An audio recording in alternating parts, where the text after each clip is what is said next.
Howdy, second grade. Okay, Miss G, just realized that I totally forgot to record our live meeting. So if you happen to miss it, I'm just going to go through the steps here real quick.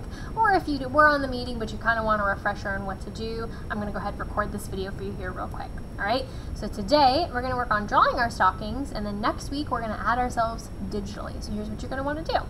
Towards the top of your paper, you're going to go ahead and you're going to draw a line, alright? Maybe leave a little bit of space. Now this line is going to need to go ahead and transform into a rectangle. So you're going to go ahead and bring it down on the side, bring it down on the side, and then go ahead and connect them down at the bottom.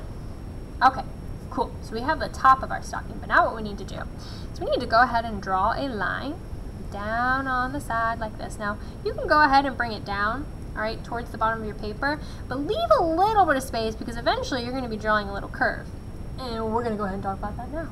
So, after you draw a straight line down on the side, you're going to come over here and you're going to draw what's going to look a little bit like a smiley face. Alright, see, if I were to cover up right about here, you would see that little curve right there. Looks like a little smiley face, right? Okay, so you now have your rectangle, you have your line down the side, and then you also have your smiley face curve down here at the bottom. So what you're going to do is you're going to come to the other side of your stocking, okay?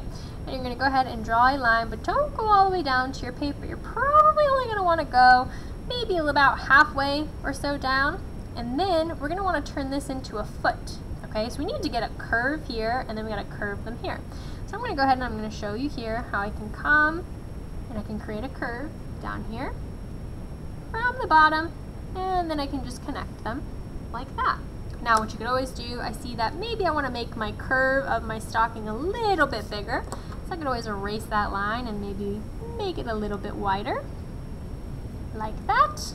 Alright, once you are satisfied with how your stocking looks, it is time to decorate. Okay, so I'm going to go ahead, I'm going to flip over in a second. I'm going to show you what I started doing during class, but just to tell you, many students during class decided that they really like to put up here maybe some words. So you could always put your name, or you could potentially put a word, alright? So we had some friends that used the word love. Some wrote, one wrote thank you Santa, I think that was Eli's. And then we also had Nina who wrote BFFL for best friend for life. You can totally choose what you would like to fill up here at the top.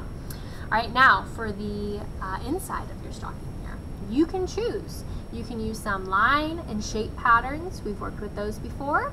You could maybe fill up your entire stocking like that. Another way you could create a pattern is with color. So maybe you want to do red, green, but you don't have to do anything that's holiday related. You could totally just pick a pattern of colors you like. Maybe you want to do blue, yellow. That's your choice, all right? You could also come in here and you could fill in with some things that maybe you like. For instance, Miss G being an art teacher, maybe what I would want to do is to draw an artist palette with some paintbrushes, alright? Or perhaps what I might want to do is, because I just rescued a new kitty, maybe I want to do some paw prints on the side, okay? So I'm going to flip over, I'm going to show you guys right here. This is what I started doing during class, okay? So it looks like I probably just need to fill in a few more spots. We had some students that filled in with Santa and Christmas trees, maybe a gingerbread house and some lights. You can choose however you would like to fill it in. Just go ahead, make sure your entire stocking is filled, okay? Go ahead, color it in however you would like. Again, you do not have to use holiday colors. You do not have to use red and green. You could totally use purple and pink, whatever you'd like, okay? Once your stocking is completely filled in, okay, you can cut it out if you'd like, all right? Or you can color in your background. It's totally up to you. But go ahead and put this in a safe spot for next week, and I'll show you how you're going to add yourself up here at the top digitally. So a real photo of you is going to go up here at the top, and I'll show you how to do that next week. All right, bye artists.